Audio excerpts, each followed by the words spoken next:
Hey everyone, Rebecca here to talk about how the May 2023 budget went. If you saw my mid-month budget update, then things were looking pretty good around that time of the month, but the last couple weeks here in May, I can't lie, my spending got a little bit squirrely. So yeah, we'll take a look at all of that. If you're new to the channel, welcome.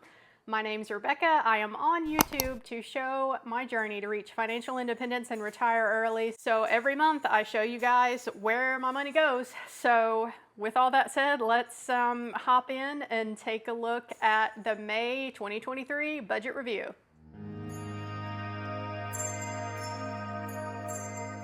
And here we are looking at the May budget review. If you like this style of budget, you can download this template for free. Check the first link down in the description box below.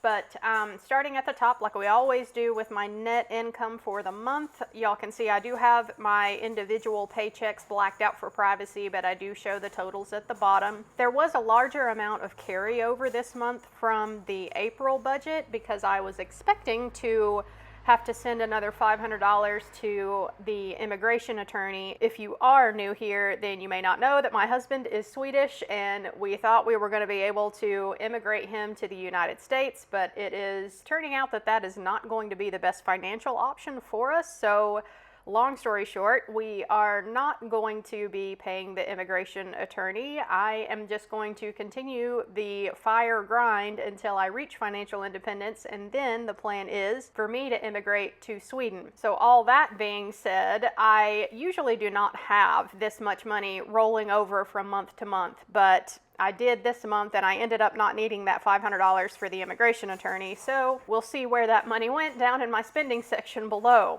Other things that happened this month, I had a bunch of money just sitting around at a bunch of different apps that I use for rebates for purchases I make every month. I also had some cash back on my Apple credit card that I had never moved over to my checking account. So I went ahead and decided to do that today because I realized I had a pretty significant amount saved up. So I got $104.29 from all that. I had a puppy gate that I was not using anymore that I don't need. I sold that for 50 bucks this month. My Fidelity credit card is the main credit card that I use, and I usually get cash back every month from that, but I actually spent so little in the month of April that I did not meet that $25 threshold in order to get my cash back rewards from my Fidelity card, which is fine. I'll just get it next month, but yeah, that's why there's nothing in the actual column there. And then AdSense is the money that I earn from YouTube from making these videos. I usually get an AdSense payout every other month, and I did get a payout for May, and I got $142.81.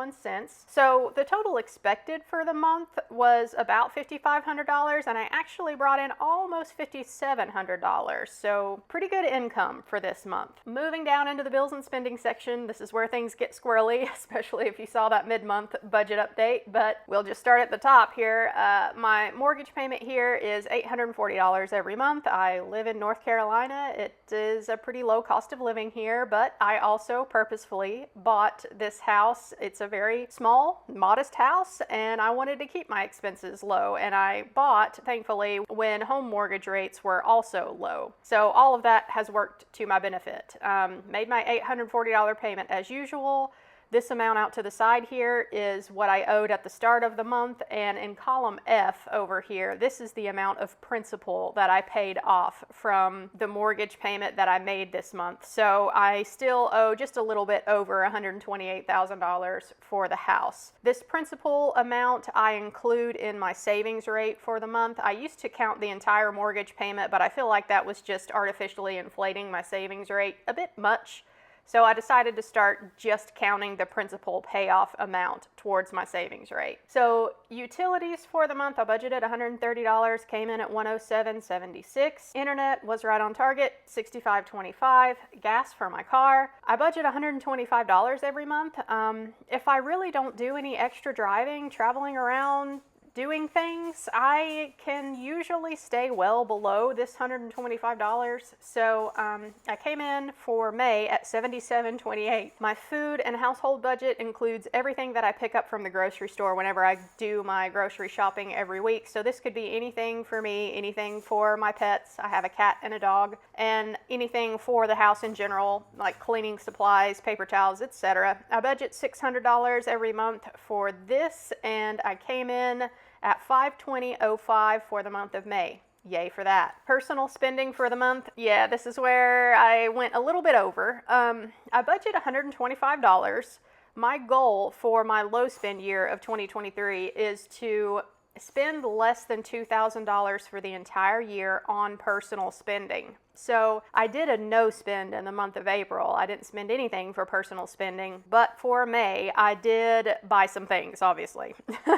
So I spent $312.41 in total. $200 of this was a at-home IPL laser hair removal device that I am still using, to be determined if it is working or not. But I did also spend about $100 more on mostly things for my cat. I hope actually that you can't hear in the background. I bought him some new toys. I could just tell he's getting bored, you guys. He's an indoor only cat because I live near a busy road. Can't have him be going outside. And yeah, so I bought him some new toys. I spent $100 on new toys for him and an automatic cat food feeder for him, just to make my life like 0.1% easier. And I also bought the baseboard cleaner thing that I was looking at last month that I can attach to the end of a broom handle, and that way I don't have to get down on my hands and knees and clean baseboards around the house. So yeah, just $100 spent on other random things this month. But my goal for June is to actually do a no spend again for the personal spending category. So we'll see if I can stick to that. And with my goal of spending $2,000 or less for the year for my low spend, that is what this number out to the side is. This is how much I had left to spend for the year at the start of May. So now that I have done this $312.41 worth of spending, let's see, that means I have about $846.32 left to spend for the year, which is okay. If I'm going for a $2,000 per year spend limit, then I'm about halfway. I'm a little over halfway as far as how much I've spent for the year. So this is okay. I think I can work with this. Next line item in the budget is more vitamins from Amazon for me. I spent $156.88 there. Next thing after that is Mother's Day. So my mom happened to be here visiting me close enough to Mother's Day that we just decided to make a day of it. And I took her out. We went to dinner and a movie, and I spent $71.29 for us to go out that day. Next after that is graduation gift. I do have a nephew that graduated high school this year, so I sent him $100. After that, a GoFundMe here, which I sent $365 to this GoFundMe, but you know, it went to a good cause. And honestly, as much as I feel like lately I have been complaining about my life situation with me and my husband and not being able to get him immigrated over, I've been feeling sad and down about that, if I'm being 100% honest with you guys. I saw this GoFundMe for a person from my hometown, and I was like, you know what? As much as I'm complaining lately, like, at least I have my health. Things could be so much more challenging for me. And they were trying to reach a certain goal for this GoFundMe, and I thought to myself, you know what? You have the money to do it. Just do it. So I contributed the $365 there. But y'all can see how the budget has kind of started to get a little bit squirrely on me in the last couple weeks of May here.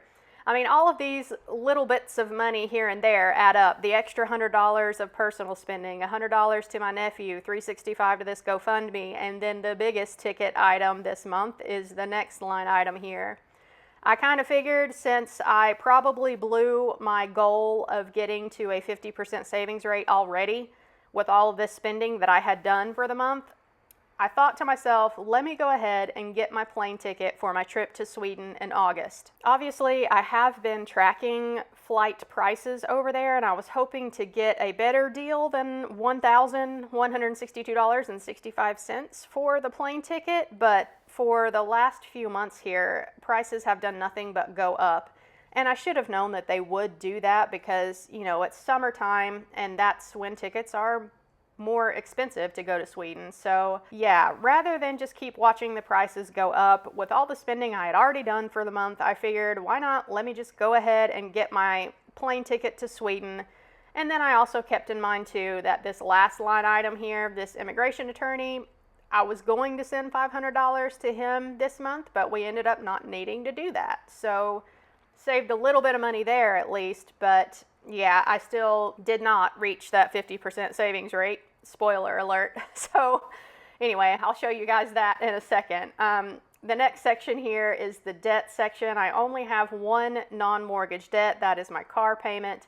I pay $555 every month, and at the start of the month, I owed $23,468.07. I now owe $22,942.35. So we are under the $23,000 threshold, which is nice to see. That is why I pay a little bit extra on my car payments every month, just so I can see that balance drop by $1,000 every couple of months. So yes, the last section here in the budget is my investing and fire tracking portion of the budget.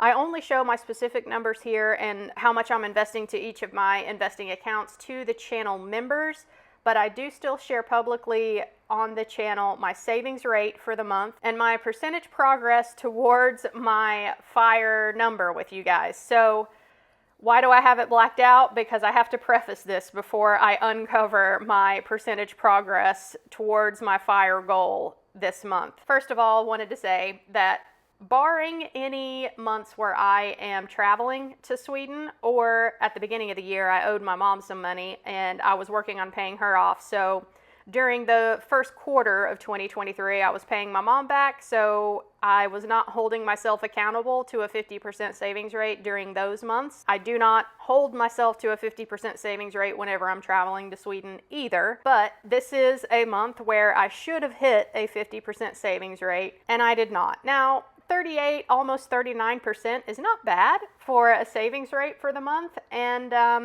yeah, honestly, I'm not too disappointed with that. I could give myself a little bit of grace because I did buy the plane ticket for Sweden this month. So I guess that kind of counts as far as a trip to Sweden goes. But yeah, I did not hit my 50% savings rate, but it wasn't a total wash this month. So if you're new, what do I include in my savings rate? This is the principal payoff on my mortgage.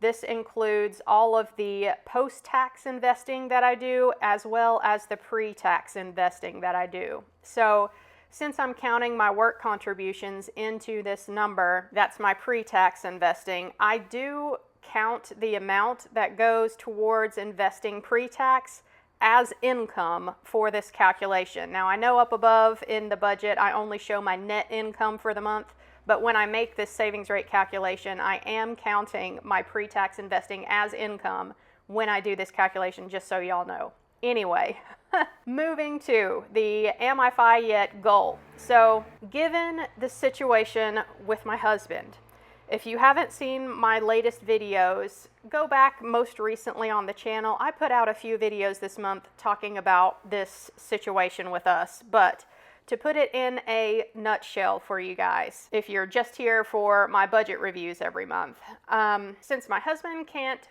immigrate here to the US, I mean, he could, but it is just not going to be a smart financial thing for us to do. So since he is not coming here to the US, the plan has changed. The new fire plan for us together is to be fire in Sweden. That means that I changed my fire goal number. So since the plan is for us to be fire in Sweden, at some point I'm going to completely sell out of everything that I have here in the US. Before, when I was calculating my Am I Fi Yet number, I was calculating this number based on a certain investment portfolio number that I wanted, assuming that I would fire here in the US. And honestly, if Christopher had been able to immigrate here to the US, we weren't sure if we were going to stay here permanently or if eventually we'd move back to Sweden.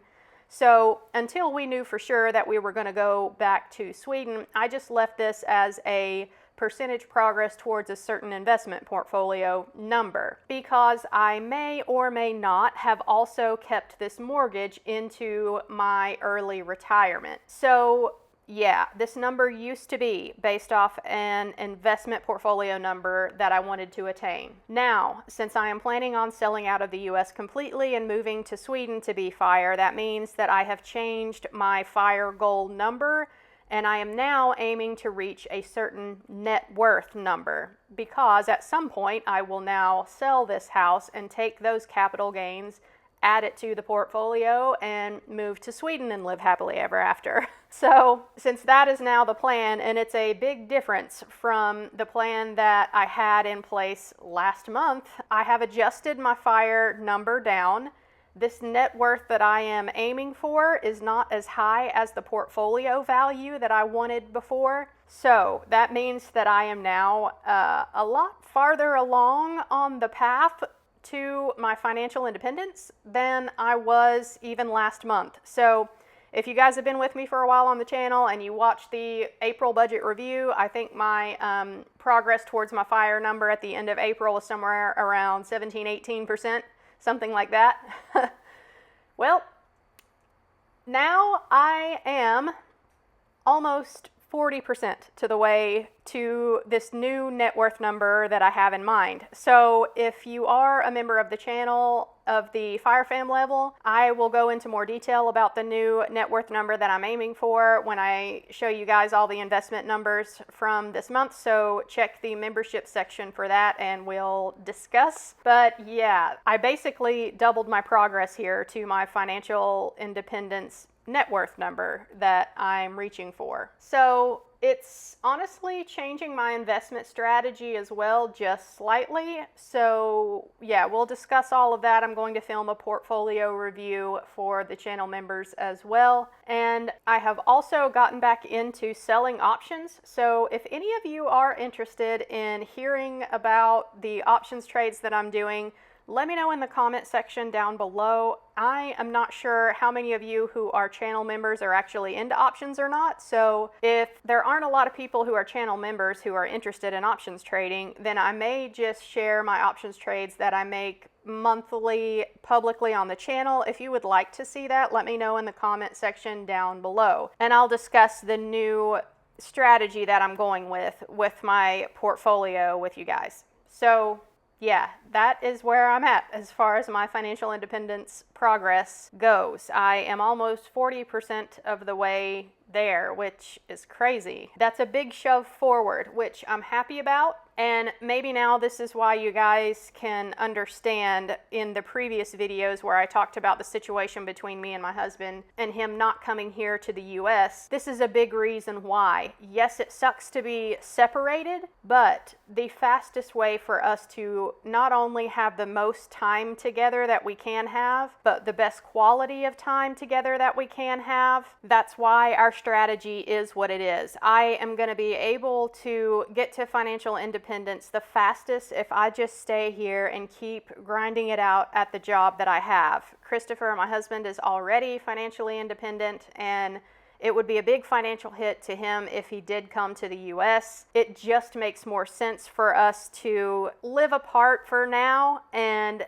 have me work towards FIRE, and that way we can be together faster and both be free together faster. So yeah, I mean, it's not an ideal situation. Neither one of us is super happy about it, but we feel like it is the best option for us to spend the most quality time together that we can. So that's where we are with that. Coming back over here to the totals for the month here, the final balance for the month, y'all can see that I have about $50 left over. That will roll over into the June budget. This is more typical of what I usually just roll over in my checking account from month to month, just a little bit of a buffer there. I tend to not roll over a lot because I prefer to get my money invested and working for me somehow in some way, shape, or form.